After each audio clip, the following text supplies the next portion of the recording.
আসুন জেনে নিই পৃথিবীর 5টা সবচেয়ে ভয়ঙ্কর আগ্নেয়গিরির কথা। Mount ট্যাম্বোরা, Indonesia. 1815 সালে এর বিস্ফোরণে সারা পৃথিবী অন্ধকার হয়ে গেছিল।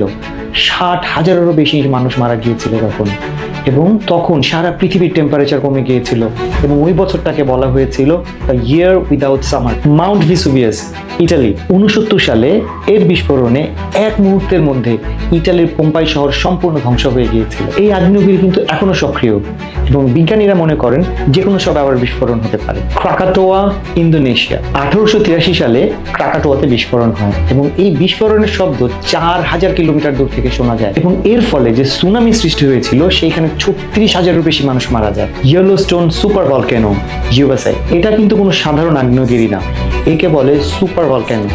কোনোভাবে যদি এটা একবার বিস্ফোরিত হয় তাহলে উত্তর আমেরিকা পুরোপুরি ধ্বংস হয়ে যাবে। Mount Fuji, Japan. দেখতে শান্তশিষ্ট হলেও ভিতরে কিন্তু জমে আছে আগুন, যে কোনো সময় বিস্ফোরিত হতে পারে এটি।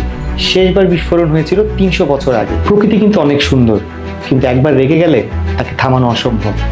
আচ্ছা, আপনার কি মনে হয় মানুষের কি কোনো প্রযুক্তি কোনোদিন এই আগ্নেয়গিরিগুলোকে থামাতে পারবে?